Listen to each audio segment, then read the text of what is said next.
Eu gostaria de saudar você neste dia com a paz do Senhor Jesus. Estamos mais uma semana juntos para estudarmos a Palavra de Deus, na sequência desta série de lições que nos foram propostas pela CPAD acerca do avivamento, glória a Jesus, desde o tempo do Antigo Testamento ao Novo Testamento e ao presente em nossos dias. E a lição número 8 propõe para nós o estudo sobre o avivamento espiritual no mundo. E nós estaremos dividindo esta lição em 3 tópicos. Primeiro deles, nós vamos estar falando sobre o avivamento de Deus em relação à nação de Israel. No segundo tópico, nós vamos falar sobre o avivamento de Deus no decorrer da história. E em terceiro lugar, nós terminaremos a nossa classe falando o que o avivamento de Deus não é. Queridos, estes 3 tópicos são desafiantes para nós e parecem até não se concordarem muito uns com os outros, no entanto, foi aquilo que nos foi proposto para esta lição. E como sempre fazemos, vamos olhar para as Escrituras Sagradas e aprender dela para melhor ensinarmos nas nossas classes de escola dominical. Portanto, meus queridos irmãos, o autor e comentarista desta nossa revista escolheu como texto da leitura bíblica em classe o texto de Ezequiel 37 ao 47, um e outro. Quando nós estudamos sobre este assunto no trimestre passado, foi um estudo muito minucioso sobre o livro do profeta Ezequiel, nós nos deparamos com este tempo de histórico do capítulo 37 em diante do livro, quando o Senhor revela àquele profeta um avivamento que haveria de vir sobre a nação de Israel. E é por isso que você vai estudar conosco e com a lição o primeiro tópico que fala sobre o avivamento de Deus à nação de Israel. Este avivamento proposto em Ezequiel não era para nós, não era um avivamento que nós conhecemos nos Atos dos Apóstolos, nem mesmo aqueles que nós vivemos na história da igreja. Este avivamento foi escrito para a nação de Israel e será em sua plenitude cumprido ainda mais adiante dos dias que nós estamos vivendo. Queridos irmãos, primeiro tópico, falando, portanto, o avivamento de Deus à nação de Israel, nós falaremos em 3 subtópicos brevemente. Primeiro, da regeneração do Estado de Israel. Segundo, da regeneração do culto, ou uma regeneração espiritual de Israel. E terminaremos falando sobre a regeneração geográfica ou ambiental de Israel. Muito bem, mais uma vez, quero lembrar a você, nós vamos colocar na descrição deste vídeo, aqueles que tenham interesse de depois deste estudo dar uma olhada no material sobre este tempo, sobre este avivamento que Ezequiel profetiza, nós colocaremos os vídeos que se relacionam com isso na nossa descrição. E para você que é novo também no nosso canal, na nossa descrição vai estar o esboço, o roteiro que nós usamos como base neste estudo, que fazemos paralelo à lição para mais facilmente e didaticamente ensinar as nossas classes. Portanto, voltando à regeneração do Estado de Israel, é o texto que o comentarista propôs para nós em Ezequiel 37, a visão do Vale de Ossos Secos. Ora, esta visão trata-se de Ezequiel ver a nação de Israel, e quem diz que é a nação de Israel é o próprio Deus, né? Desfeita, como num vale de ossos secos, numa visão. O profeta é chamado a profetizar para aqueles ossos e se juntarem. 37, 7 e 8 diz assim: então profetizei como se me deu ordem, e houve um ruído enquanto eu profetizava, e eis que se fez um rebuliço, e os ossos se juntaram cada osso ao seu osso. Versículo 8, e olhei, e eis que vieram nervos sobre eles, e cresceu a carne, e estendeu-se pele sobre eles por cima, mas não havia espírito. Ainda versículo 11 e 12. Então me disse, filho do homem, estes ossos, olha aí, são toda a casa de Israel. Eis que dizem, os nossos ossos se secaram e pereceu a nossa herança, e nós estamos cortados. Portanto, profetize e diz, e assim diz o Senhor Jeová, eis que eu abrirei as vossas sepulturas, e vos farei sair das vossas sepulturas, ó povo meu, e vos trarei à terra de Israel. Portanto, há uma profecia de um povo que foi espalhado pelo mundo, de um povo que está tão seco que não haveria olhos humanos que os enxergassem vivendo como nação de volta. No entanto, essa já é uma realidade em nossos dias, de que a nação de Israel já se formou de volta como um estado, e essa profecia essa realidade é cumprimento da profecia parte de Ezequiel capítulo 37. No texto de Jeremias também, 31 e 17, esta mesma realidade é profetizada pelo servo do Senhor. E há esperanças no derradeiro fim para os teus descendentes, diz o Senhor, porque os teus filhos voltarão para o seu país, para a sua terra. Portanto, você vai se lembrar da história, eu não quero tomar muito tempo, porque foi todo o nosso estudo do trimestre passado sobre este assunto, de que este povo foi disperso, foi, em verdade, ali no começo do livro para o cativeiro, depois voltou, depois a realidade foi que haveria uma dispersão, que haveria ainda esta frieza espiritual, mas que nos fins dos tempos, mais adiante na história, Deus haveria de trazer esta nação de volta, e este é o cumprimento que nós vemos no sentido do Estado, já sendo uma realidade em nossos dias. Ora, não só o Estado de Israel, ou seja, o país, a nação de Israel, foi profetizado que haveria de tomar forma novamente, a visão dos vales dos ossos secos não acaba na parte da pele, do osso, de se juntarem. Segue adiante, eu convido para você que tem a sua Bíblia ou que está escutando essa palavra, seguir no 37, agora versículo 9, 10 e depois o 14.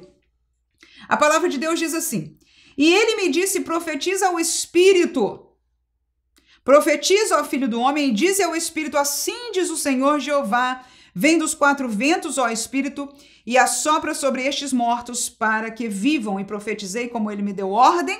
Então o Espírito entrou neles e viveram, e se puseram em pé um exército grande em extremo. Saltaremos ao 14. E porei em vós o meu Espírito, agora com E maiúsculo pela primeira vez, neste contexto, e vivereis.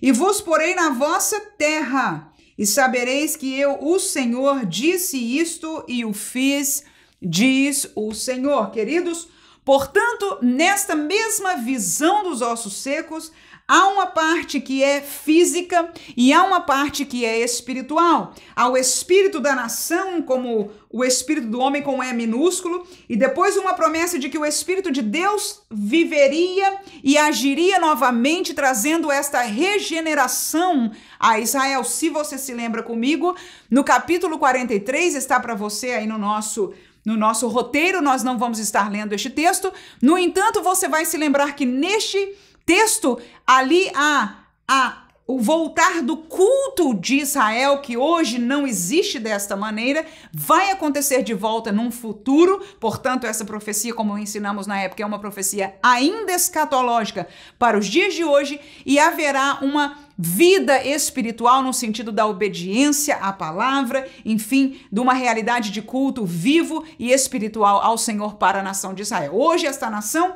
está parada espiritualmente, está morta, por que não dizer espiritualmente? No entanto, este avivamento é profetizado na Bíblia e vai acontecer, porque nada da palavra de Deus cai por terra sem que seja cumprido. Termino com você em Romanos 11, 25 a 27, que Paulo diz o seguinte: porque não quero, irmãos, que ignoreis este segredo, para que não presumais de vós mesmos, que o endurecimento veio em parte sobre Israel até que a plenitude dos gentios haja entrado.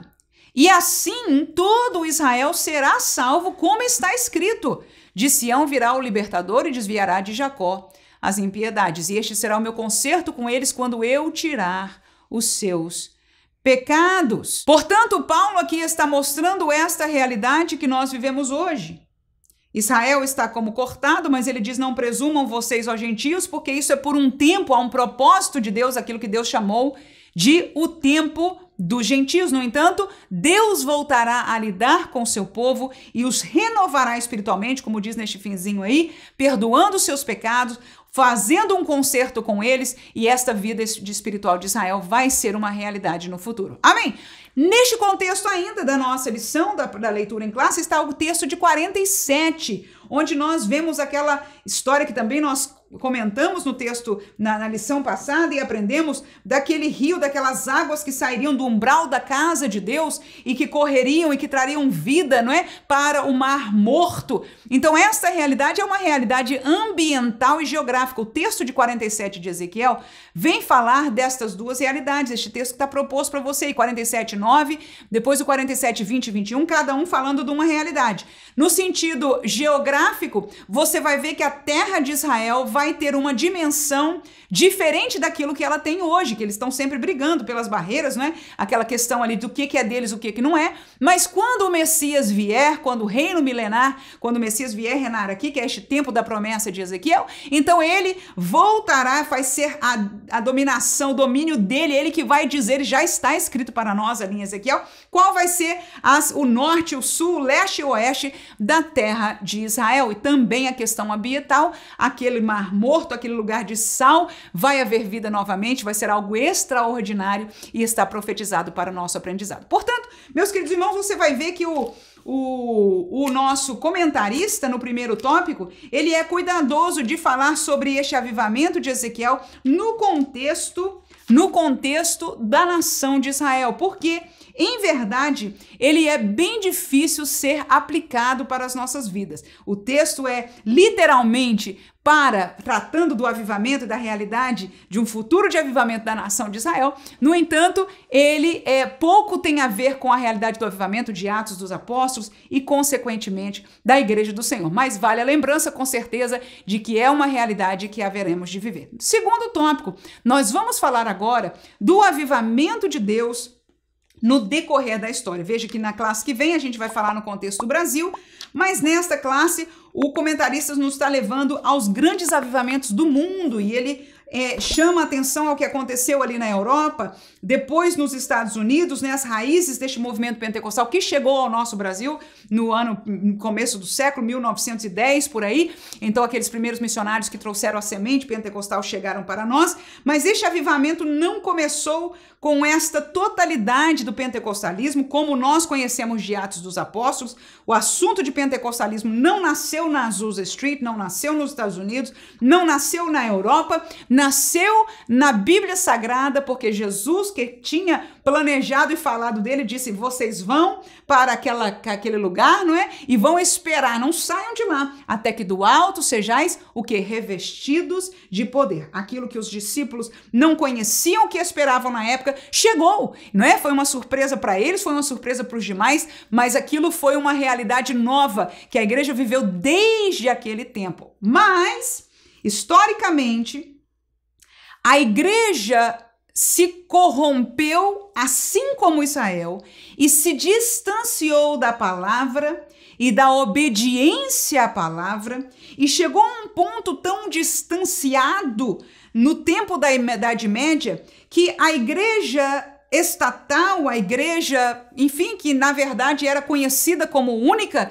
igreja no mundo, né, não permitia a leitura da Bíblia Sagrada pelas pessoas comuns. Acesso às escrituras sagradas eram para aqueles que participavam do clero, aqueles que estavam, né, envolvidos nessa religião, um grupo, portanto, muito pequeno, mas a Deus proveu levar por um problema, inclusive, né, sentimental, emocional, melhor dizendo, Martinho Lutero a tornar-se um monge, para dentro daquele lugar ter acesso direto às escrituras sagradas. E nós que conhecemos as escrituras sagradas sabemos que a palavra de Deus ela tem poder e o Espírito Santo ele usa a palavra para convencer, para trazer à tona a realidade, os mistérios e a verdade de Deus para cada um de nós. Amém? Portanto, a partir do tempo de Lutero, nós vamos encontrar aquilo que Deus outras vezes fez no passado com o povo de Israel, agora trazendo à tona uma nova avivamento, um novo descobrir da palavra de Deus. Você vai lembrar no tempo de Josias que a palavra de Deus escrita estava perdida. E alguém encontrou lá no templo o livro perdido e trouxeram correndo para o rei. Você vai lembrar deste texto bíblico histórico da palavra de Deus. Semelhantemente, este homem trouxe à tona a verdade das escrituras sagradas acerca da salvação. Não completamente aquilo que lhe foi revelado, aquilo que ele conseguiu ver na época, para ele sair de onde ele estava, onde ele foi uma luta e foi um processo já muito grande, mas este processo não parou ali, porque não era do homem, era um processo de Deus permitindo que a igreja voltasse a ter vida pela palavra, porque avivamento não existe se a palavra de Deus não estiver no contexto. Amém? Ora, uma vez que este processo que que teve centro em Lutero, mas que existiam outros focos na Europa, começaram a trazer a possibilidade, a leitura da palavra de Deus, né, para as mãos do povo, a pregação da palavra de Deus de volta ao púlpito. Este processo caminhou por vários anos e mais na frente vamos ver que estas pessoas que agora já estão mais conhecedoras da palavra, começam a entender pela palavra que deveriam buscar santidade, que deveriam buscar uma vida diferente, santificação e uma série de outros sentimentos que a palavra de Deus pelo Espírito nos faz em nós crentes buscarmos. Amém? Ora, amor pelas almas, pregação do evangelho foi o que começou a acontecer nos anos de 1700. Então, estes grandes avivamentos da história, e nós, para prepararmos-nos para esta classe, nós lemos a maior parte de um livro chamado Os 10 Grandes Avivamentos da História, por Elmer Towns e Douglas Porter. Então, para nós observarmos o que houve em comum, uma das coisas que eu vejo foi a questão do tempo, assim como a reforma, pré-reforma, reforma e pós-reforma, não foi em questão de 1 ano, 2 anos, 5 anos, foi algo que se estendeu. Este período de que nós chamamos dos séculos, né, dos grandes avivamentos, estes 10 avivamentos que estes autores trazem para nós, por exemplo, neste livro, tem um contexto de tempo também não tão distanciados.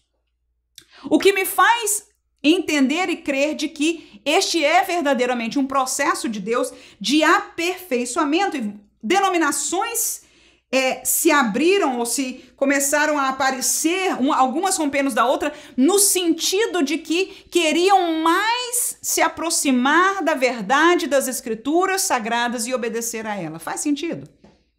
Ora, neste movimento de querer evangelizar, de fazer a obra de Deus, enfim, obedecer ao Senhor, a oração é o que nós vamos falar sobre o segundo tópico, o avivamento de Deus no decorrer da história.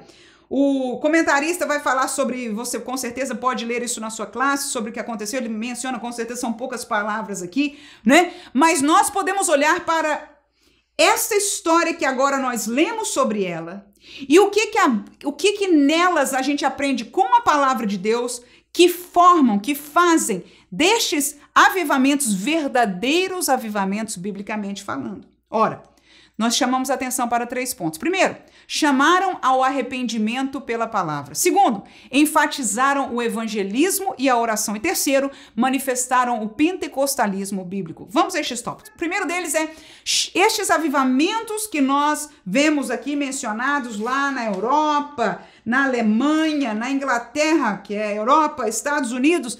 A primeira coisa que nós encontramos em comum foi que estes pregadores, se pudéssemos chamar avivalistas, mas por que não chamarmos de pregadores evangelistas? Esta seria a melhor palavra, porque é assim que eles se denominavam, né? Homens que começaram a pregar, foram chamados para o ministério tempo integral em pregar a palavra de Deus, e a pregação deles, em sua maior parte, era chamando o povo ao arrependimento. E este arrependimento pela palavra de Deus, assim como aconteceu no Antigo Testamento, a nação de Israel foi chamada ao arrependimento pela pregação da palavra. Neste contexto, a palavra de Deus também é usada para chamar o povo ao arrependimento. Vamos ler alguns textos bíblicos para exemplificar. 2 Coríntios 7, 8 a 10, a Bíblia diz o seguinte: portanto, ainda que vos tenha contristado com a minha carta, não me arrependo, embora já tivesse arrependido por ver que aquela carta vos contristou, ainda que por pouco tempo. Isso é Paulo falando à igreja de Corinto.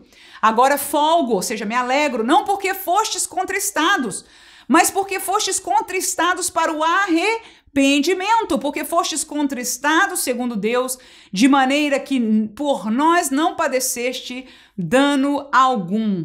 Porque a tristeza, segundo Deus, opera arrependimento para a salvação, da qual ninguém se arrepende, mas a tristeza do mundo opera a morte. Portanto, queridos irmãos, Paulo aí fala que entende que a primeira carta que ele enviou a esta igreja de Corinto talvez ofendeu alguns, causou, segundo as suas palavras, claramente tristeza, contristou as pessoas. Mas ele ficou muito feliz quando ele ouviu notícia do resultado da carta, que Deus colocou aqueles sentimentos e aquelas palavras, aquelas exortações no coração do servo de Deus, causaram um impacto positivo, porque as pessoas, ao serem contristados por Deus, ou seja, chamados ao arrependimento, se arrependeram, né? Mudaram o curso da sua vida e agora deram frutos de justiça e de bênção no reino de Deus. Portanto, a palavra de Deus, quando ela é pregada em sua realidade, tira o homem do pecado, tira o homem de um caminho que desagrada a Deus e traz ao arrependimento deste caminho de volta à presença do Senhor. Mateus 3:8 ainda, a palavra de Deus diz: produzir, pois, frutos dignos de arrependimento. É o que Jesus demandou. Vocês se arrependeram? Haverá frutos. E isso foi algo que nós vemos nestes avivamentos históricos. As pessoas se arrependiam, as pessoas se convertiam e as pessoas demonstravam frutos de arrependimento. Foi o que você começa a ver na sociedade, mais e mais crentes lá na Inglaterra, no país de Gales, nos Estados Unidos, nas comunidades onde estes avivamentos ocorreram, as pessoas se convertendo e mudando de atitude, mudando de vida, sendo transformados e por causa disso produzindo e mostrando claramente o fruto de uma vida que se arrependeu do pecado. Segunda coisa que a gente vê na realidade destes avivamentos históricos foi que era enfatizado o evangelismo e a oração. As duas coisas, alguns mais em um do que em outro, mais para o outro lado. No entanto, alguns começaram primordialmente em buscar a Deus em oração, mas acabaram levando ao muito evangelismo. Outros começaram com o evangelismo, mas ao militar a realidade do evangelismo, os homens de Deus foram levados a uma vida de oração, porque verdadeiramente esta é uma batalha espiritual. Portanto, nós vamos ler o capítulo de Marcos, capítulo 16, versículo 15, que diz: e disse-lhes, ide por todo o mundo e pregai o evangelho a toda criatura. Esta comissão de Jesus Cristo foi aquilo que encheu o coração daqueles pregadores, destes evangelistas, não é? Deste tempo de avivamento, e com oração, perseverando na oração e na palavra, eles levaram este evangelho para o povo e deu resultado para a glória do nome de Jesus. Terceira e última coisa, houve a manifestação de um pentecostalismo bíblico. Claro, não desde o primeiro avivamento histórico, mas mais para frente, como dissemos, nós saímos historicamente de um contexto na Idade Média onde nem a Bíblia era e estava na mão das pessoas, para uma reforma, que é o que nós conhecemos, né, a reforma protestante, cuja figura principal foi Lutero, mas, como disse, não foi sozinho. Esta mesma realidade começou a haver uma busca, um interesse, um estudo mais da palavra de Deus, e ao se descobrir as verdades das Escrituras, começou-se a querer viver mais estas realidades. Então começou a haver este rompimento com as tradições destas, por dizer, denominações ou igrejas que iam saindo. Aí houve essa purificação doutrinária. Houve este tempo, portanto, agora de avivamento, cuja realidade chamava não só um conhecimento da Bíblia, mas uma vivência da palavra de Deus, cada vez mais se aproximando à totalidade das Escrituras. E quando nós chegamos ao movimento pentecostal, ao renascimento, reaparecimento deste pentecostalismo, como de Atos capítulo 2, que nós vamos ver a partir do anos 1900, nós vamos ver em todo o mundo este foco sendo semeado, e a igreja pentecostal, portanto, agora vai se espalhar por todo o mundo, porque é a igreja de Atos capítulo 2. Quem diz amém? Atos capítulo 8, versículo 12 a 17. Mas como crescem em Filipe, que lhes pregava acerca do reino de Deus, e em nome de Jesus Cristo se batizavam tanto homens como mulheres. E creu até o próprio Simão, e sendo batizado, ficou de contínuo com Filipe, vendo os sinais e as grandes maravilhas que se faziam, estavam atônitos. Os apóstolos, pois, que estavam em Jerusalém, ouvindo que Samaria recebera a palavra de Deus, enviaram para lá Pedro e João, os quais, tendo descido, oraram por eles para receberem o Espírito Santo, porque sobre nenhum deles tinha ainda descido, mas somente eram batizados em nome do Senhor Jesus. Então lhe impuseram as mãos e receberam o Espírito Santo. Portanto, queridos irmãos, esta realidade de Atos dos Apóstolos era nova. Tinha acabado de existir Atos 2, a igreja estava começando a caminhar esta realidade nova, deste novo conhecimento espiritual que Jesus tinha preparado para eles, mas agora eles tinham recebido, né? E estes discípulos agora estavam ensinando a palavra de Deus, Mas esta palavra era seguida, como a palavra nos promete, com os sinais que se seguem. E depois desta realidade, as pessoas estavam atônitas pela pregação da palavra, a autoridade da palavra, os sinais que se seguiam. E ali os apóstolos também oraram para que eles recebessem o Espírito Santo e por imposição dos mãos, eles foram assim batizados. Vamos ler ainda o texto de 1 Coríntios 14, 24 e 25 que diz: mas se todos profetizarem, e algum indouto ou infiel entrar, de todos é convencido, de todos é julgado. Os segredos do seu coração ficarão manifestos, e assim, olha lá, lançando-se sobre o seu rosto, adorará a Deus, publicando que Deus está verdadeiramente entre vós. Paulo, portanto, neste contexto de falar em línguas dos dons espirituais, ele chama a atenção de como estes dons, estas manifestações, são em parte importante para a igreja, mas nestes versículos que eu coloquei, para a evangelização das pessoas, dizendo que quando há genuinamente a manifestação de um pentecostalismo bíblico e calcado na palavra de Deus, o que acontece é que os indoutos e infiéis, ao entrarem, vão ter os segredos dos seus corações revelados e vão saber que verdadeiramente Deus está naquele lugar. E isso aconteceu nos recontos. Inúmeros livros e escritos daquilo que aconteceu na época do Azusa Street estão lá nas páginas de muitas pessoas que chegaram ateus, pessoas que foram ali exatamente para julgar aquilo que estava acontecendo, e quando chegaram lá, encontraram com alguém falando em sua língua alemão, sendo usado por Deus em línguas estranhas e depois usado por Deus naquela língua sua de origem e falando os segredos dos seus corações. Né? E ali, o que se descobriu? Que verdadeiramente Deus estava naquele lugar e obrou salvação naquelas pessoas. Portanto, a manifestação de um pentecostalismo bíblico foi uma realidade destes avivamentos históricos que Deus assim permitiu. Amém? Agora eu gostaria de terminar essa lição com algo talvez mais delicado, mas que é tão importante para nós entendermos quanto o lado positivo. Qual é, irmã? É sobre o que o avivamento de Deus não é. Eu vou dividir este tópico em 4.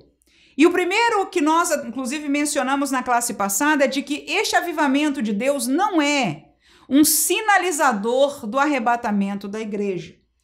Eu disse para os irmãos na classe passada e agora trago mais uma vez estes textos bíblicos para nos lembrar que todos os textos bíblicos que Jesus fala sobre a vinda de Jesus, e volto a dizer, a vinda de Jesus, Mateus 24 e 25, há 2 vindas que acontecerão. Uma delas é aquele texto de Tessalonicenses que nós conhecemos, do tocar da trombeta. Nós, igreja, esperamos o Senhor voltar nas nuvens. Quando isso acontecerá, ninguém sabe. O que acontecerá? Como é que acontecerá isso? É o que a Bíblia diz, nós ouviremos a trombeta e num abrir, num tempo, de fração de tempo, num abrir e fechar de olhos, nós seremos arrebatados e encontraremos com o Senhor nas nuvens e estaremos para sempre com eles. Amém? Este arrebatamento da igreja é aquilo que nós estamos esperando. No entanto, há uma vinda de Jesus que a Bíblia chama da sua vinda em glória, que será no fim da grande tribulação, quando ele vem salvar o remanescente de Israel e abrir, começar o período de reino milenial na terra. Portanto, esta colocação é aquilo que a Bíblia chama da vinda do Senhor em glória. Nesta vinda ele virá com os seus santos, sendo que a primeira vinda nenhum olho verá, ele será uma vinda para o arrebatamento da igreja e nós encontraremos com o Senhor nas nuvens. Amém? Mateus 25 e 5, parábola bem conhecida. Nossa, e tardando o esposo, olha o que diz: tosquenejaram todas e adormeceram. Nós conhecemos essa parábola e esta parábola claramente está exemplificando, ensinando, ilustrando a realidade do que acontecerá ante o arrebatamento da igreja. Ora, as virgens são um símbolo da igreja, porque estão de branco, porque são santas, porque estão esperando o noivo, aleluia, e à meia-noite, ou seja, simbolizando o tempo do meio da noite que ninguém espera, né? Se houve um clamor, aí vem o noivo. E aí há uma busca entre as virgens. O que primeiro que estava acontecendo? Elas estavam tosquenejando. Que é isso? Cochilando, irmãos. E diz que todas elas, inclusive, adormeceram. Então, nós entendemos que ante a vinda de Jesus para o arrebatamento da igreja, haverá um sono, uma sonolência espiritual, inclusive na igreja. Está claro que parte da igreja já perdeu o azeite. Está claro que parte da igreja ainda tem o azeite para a glória do nome do Senhor Jesus.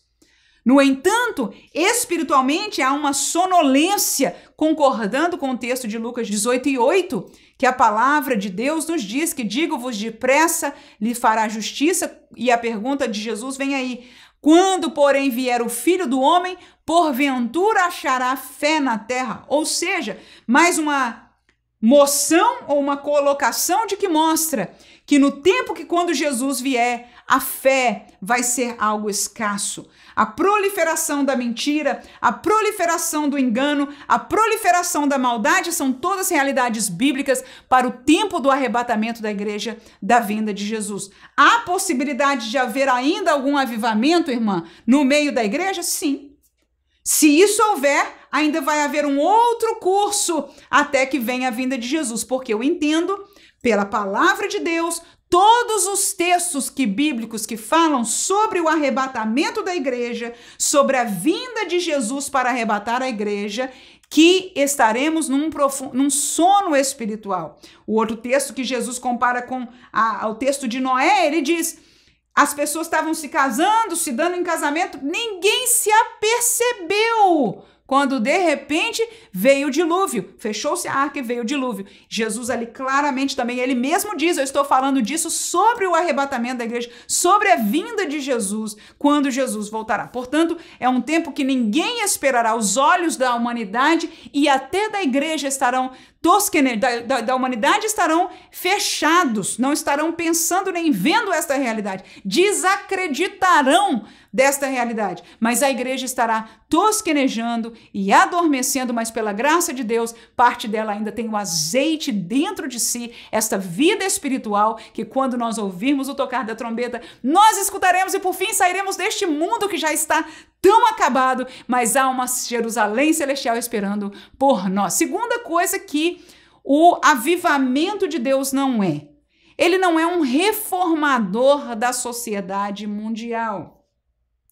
Muitos acreditam que estes avivamentos, ou há uma possibilidade, há uma necessidade da atuação da igreja para mudar o mundo. Queridos irmãos, a Bíblia não fala assim. Eu vou ler alguns textos bíblicos, depois eu vou fazer uma menção sobre o que o historiador deste livro mencionou. Olha lá, primeiro texto vai ser em 1 João 5,19, que diz: sabemos que somos de Deus e que todo o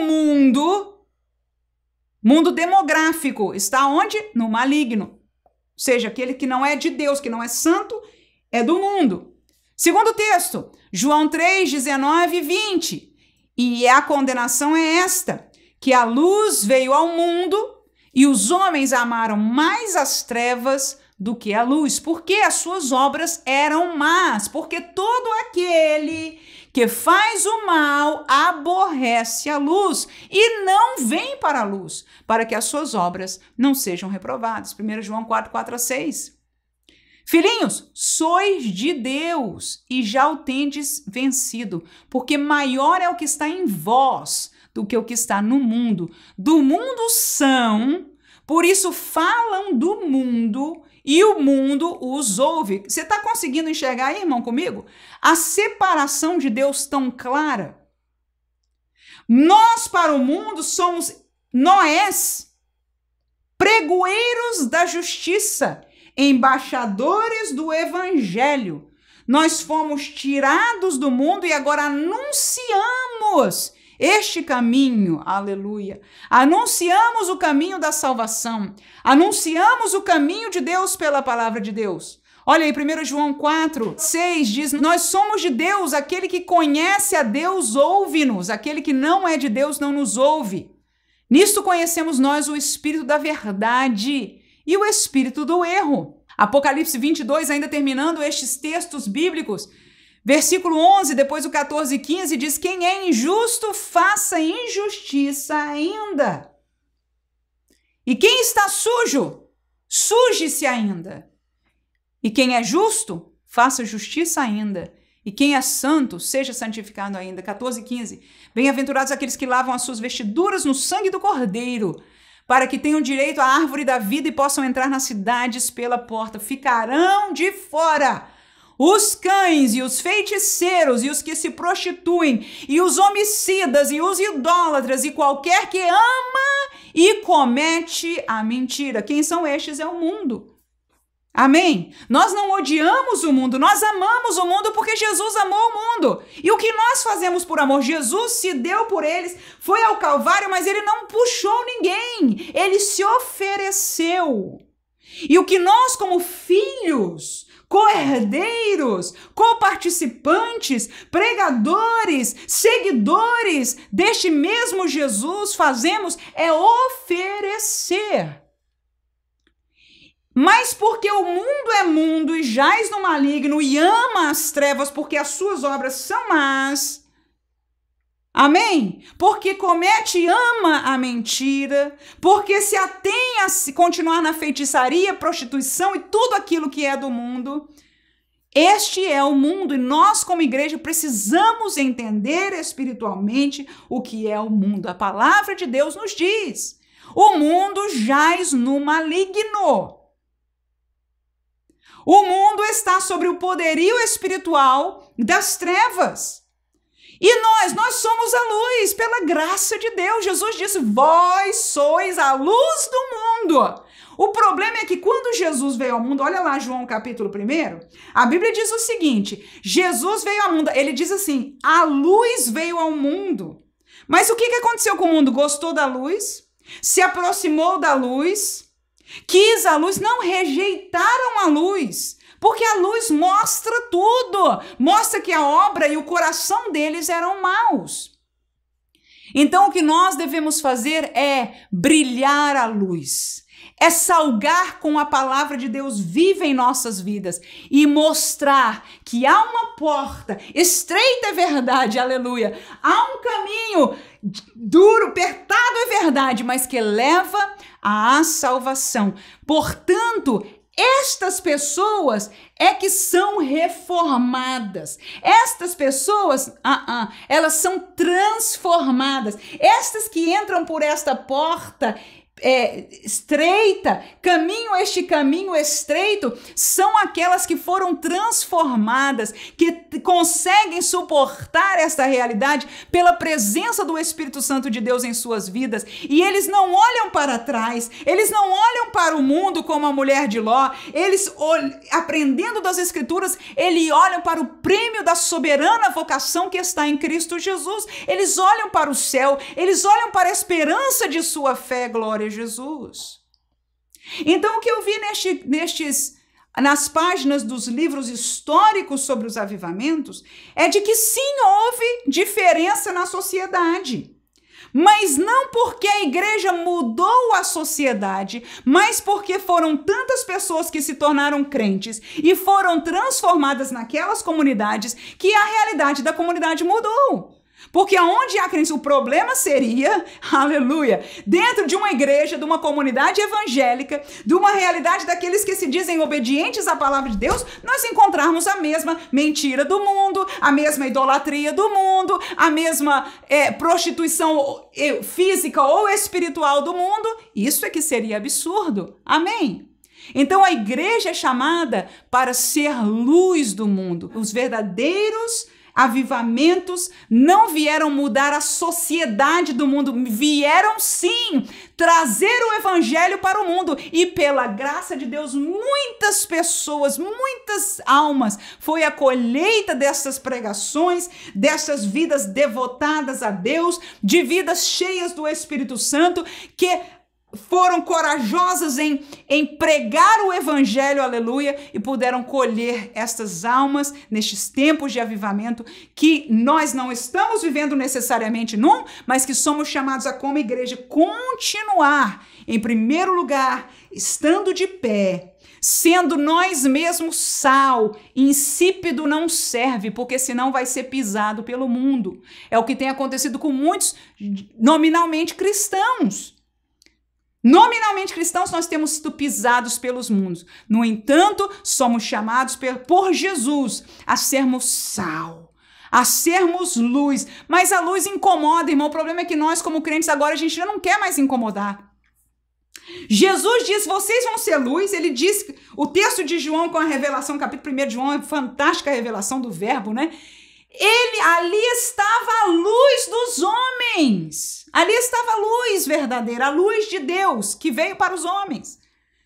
Esta luz foi revelada, era Jesus, e Jesus vira para nós e diz, vocês são a luz do mundo. O problema, o que acontece com a luz? No contexto bíblico aí é que ele incomoda as trevas, porque as trevas não querem vir para a luz, eles amam as suas obras que são más. E nós não queremos mais incomodar ninguém, estamos cansados, porque em tanto tempo nós só somos vistos como aqueles que julgam. Irmãos, quem de vocês julga? Eu não julgo. Agora, se esta palavra diz ao mundo que pecado, que adultério, que fornicação, que homossexualidade, que roubo, que avareza é pecado, é Deus quem está dizendo e nós estamos do lado de Deus dizendo é verdade, porque é a solução para você. Como estes pregadores do avivamento disseram, se você se arrepender, há um caminho melhor. Este caminho, como disse Jesus, vinde a mim, vós que estáis cansados e oprimidos, e eu vos aliviarei. Ele fala de oferecer descanso para as vossas almas. Irmãos, nós vivemos um mundo que as pessoas não têm descanso para as suas almas. São aflições, são angústias, são tormentas da realidade do dia a dia, da realidade política, a realidade espiritual das trevas que os prendem. É só peso. E Jesus disse, vinde e encontrareis descanso para vossas almas. O salmista dizia que o Senhor é meu pastor, nada me faltará, deitar-me faz em pastos verdejantes. Refrigera a minha alma. Aquele que está com Deus, aquele que está com Cristo tem a alma refrigerada, glória a Jesus. Portanto, nós não estamos mudando o mundo, nós estamos convidando o mundo para a luz. Para isso nós temos que ser luz e pregar a luz para a glória do nome de Deus, como fizeram estes amados irmãos cuja história estão registrada neste tempo de avivamento, mas que nós somos a continuação desta igreja. Que mais que o avivamento de Deus não é? O avivamento de Deus, nenhum deles foi anunciador de uma nova revelação. Por isso eu não gosto de chamar o tempo da Azusa Street de um movimento, o nascimento de um movimento pentecostal. Nós não somos um movimento. O pentecostalismo é bíblico e apareceu porque Jesus disse que haveria de vir. Os discípulos foram obedientes e a vinda dele foi em Atos capítulo 2. Nós somos o cumprimento, a continuação da igreja de Atos 2. Sim ou não, igreja? Então, o movimento da Azusa Street não trouxe uma nova revelação, como Lutero tampouco trouxe uma nova revelação. Para aqueles que estavam aprisionados numa teologia errônea, deturpada, já tão modificada e acabada como eles estavam vivendo o clero daquela época, podia parecer uma novidade, um movimento, mas não foi.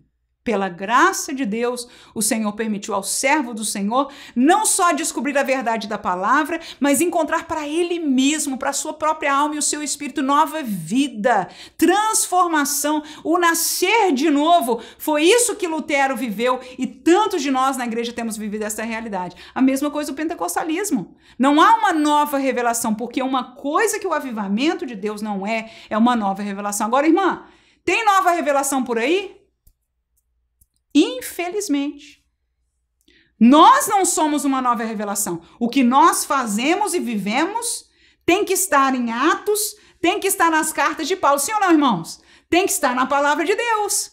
Agora, se alguma coisa traspassa disso, então aí é uma novidade e isso nós não aceitamos. Amém? Gálatas capítulo 1, versículo 8 e 9. Disse o apóstolo Paulo, mais ainda que nós mesmos, ou um anjo do céu vos anuncie outro evangelho, além do que já vos tenho anunciado, seja anátema.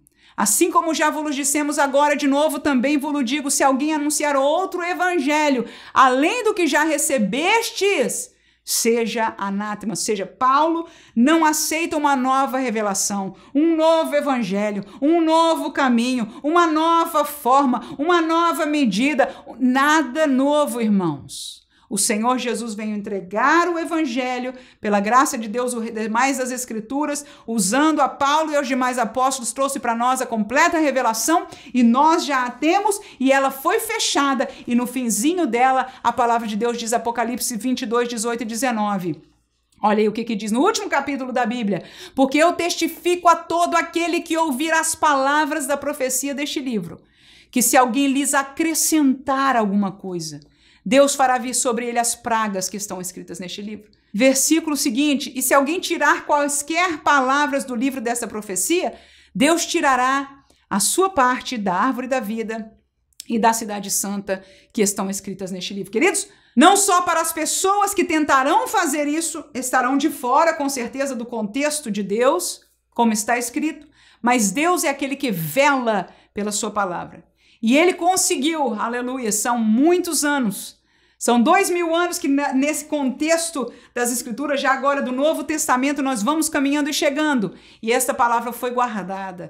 Passou por aquele tempo que nós falamos de escuridade histórica da Idade Média, quando se tentou praticamente destruir e a separar de nós, mas estamos aqui com ela hoje em nossas mãos. Portanto, o avivamento de Deus não é anunciador de uma nova revelação. Cuidado, qualquer púlpito, qualquer pregação, qualquer hino, qualquer palavra, qualquer seminário que chame a você a uma nova revelação, cuide, porque a palavra revelada está aqui e ela foi selada.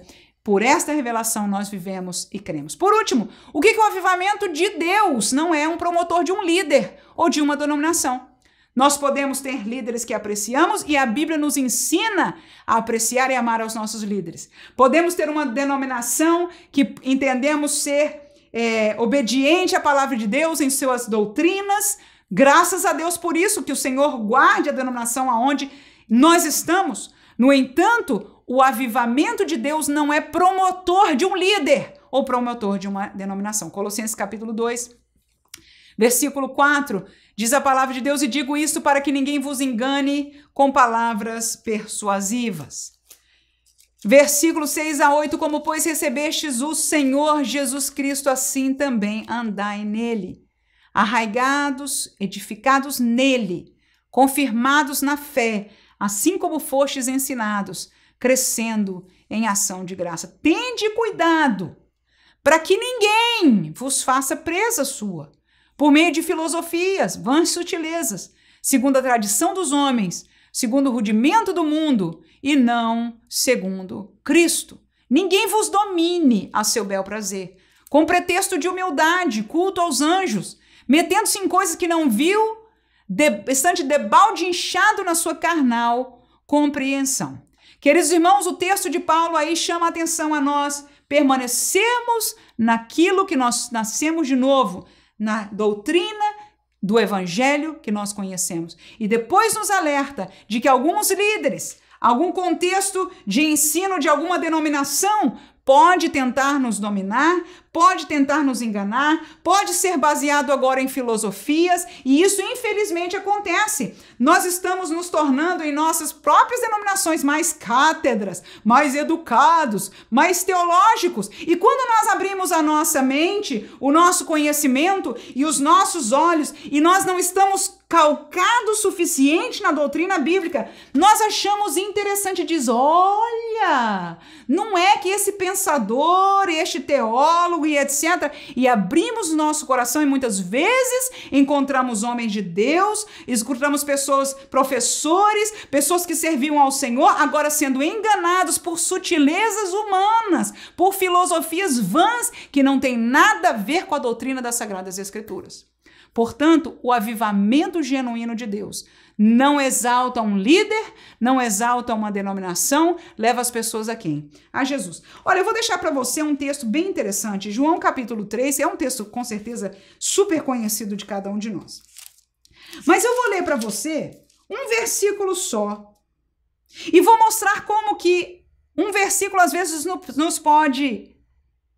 nos ajuda, ou como é que se diz, facilitaria a manipulação da palavra. Olha lá, eu vou explicar quando eu ler para você. 3:34, diz assim: porque aquele que Deus enviou fala as palavras de Deus, pois não lhe dá a Deus o Espírito por medida. Ora, se eu estou num texto desse e eu sou uma pessoa que tenho milhares de pessoas adiante de mim para escutar, e eu estou lá falando da realidade de ser de Deus, porque aquele que Deus enviou, e eu posso me colocar neste contexto como sendo enviada de Deus, fala as palavras de Deus. Pois não lhe dá a Deus o Espírito, é aqui com E maiúsculo, ou seja, a manifestação, a presença do Espírito Santo por medida, ou seja, esta pessoa tem grandioso poder, não é por medida, não é dado pouquinho, Deus dá abundantemente o Espírito. E eu podia formar deste versículo coisas lindas e grandiosas e poderosas. E é isso que muitas vezes acontece. No entanto, para nós aprendermos as Escrituras, uma das regras mais básicas de interpretação da Escritura chama-se: olhe o contexto. Quem está falando com quem e de quem ou de quê? E se você olhar o contexto deste texto, a partir do versículo 26... fala assim de João Batista, olha lá: e foram ter com João e disseram-lhe: Rabi, aquele que estava contigo além do Jordão, do qual tu deste testemunho, ele está batizando, e outros, todos, vão ter com ele. João respondeu: o homem não pode receber coisa alguma, se não for dada do céu. Vós mesmos me sois testemunhas que eu disse: eu não sou o Cristo, mas sou enviado adiante dele. Tá vendo aí? O pessoal tá falando mal porque Jesus todo mundo tá seguindo ele, agora não João. Aí Jesus diz: eu não sou o Cristo, eu fui um enviado. Olha lá, versículo 29. Aquele que tem a esposa é o esposo, mas o amigo do esposo, que lhe assiste, ouve, alegra-se muito com a voz do esposo, ou seja, aquele que é maior que ele. Assim, pois, já este meu gozo está completo, ou seja, o esposo está aqui entre nós. É necessário que ele cresça e eu diminua. Olha o contexto, olha lá. Aquele que vem de cima é sobre todos. Aquele que vem da terra é da terra e fala da terra. Aquele que vem do céu é sobre todos. Quem é que veio do céu? Quem é o pão que desceu do céu? Não é Jesus? E aquilo que ele viu e ouviu, isso testifica. Por quê? Porque ele vem do céu, ele viu e ouviu tudo. E ninguém aceita o seu testemunho. Aquele que aceitou o seu testemunho, ele confirmou que Deus é verdadeiro. Agora, neste contexto, ele diz: porque aquele que Deus enviou. Quem é que Deus enviou? Não, irmão, não é eu e você, não. Olha aqui o contexto. Quem é? Aquele que Deus enviou. Quem João Batista está falando de quem aqui, irmãos? Aquele que Deus enviou fala as palavras de Deus. Pois não lhe dá Deus o Espírito por medida. De quem está falando a palavra, irmão? De Jesus. Aleluia! E se você seguir, você vai ver que está falando de Jesus e não aplica para ninguém de nós. Nós não fomos enviados de Deus para este contexto, para não ter o Espírito por meio. Mas, irmãs, tem outras palavras, então aplique as outras palavras. Este texto não é para nós. Este enviado de Deus deste contexto não somos nós, nem profeta nenhum, nem missionário nenhum, nem pastor nenhum, nem líder nenhum.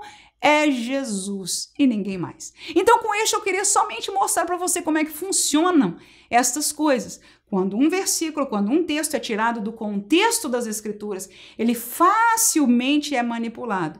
E, infelizmente, esse tipo de manipulação move massas, mas isso não é avivamento de Deus. Você viu que, como neste versículo, eu podia fazer uma grande pregação de coisas avivadas e lindas e grandes.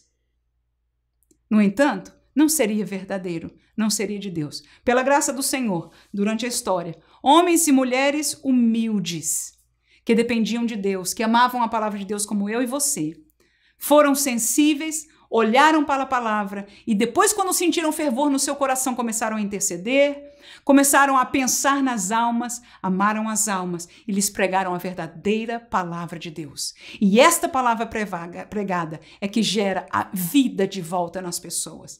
Esta palavra precisa ser pregada na sua escola dominical, porque a verdade é que a nossa classe de escola dominical precisa de avivamento. E avivamento vem pela palavra de Deus, vem por o amor genuíno que Deus coloca nos nossos corações pelas suas vidas, que nos leva a orar, a evangelizar, a falar a verdade, a manifestar um pentecostalismo bíblico, aquilo que nós aprendemos na história e temos o privilégio de ainda hoje viver. Que Deus abençoe você, professor de escola dominical, pai, mãe de família, você que tem responsabilidade e que pode abençoar alguém com esta palavra da verdade. Que possamos ter os nossos olhos e ouvidos abertos para entender e discernir aquilo que não é de Deus, ainda que aparentemente possa parecer, ainda que teve manifestações, como alguém foi dizer a Jesus: Senhor, eu profetizei em teu nome, eu expulsei demônios em teu nome.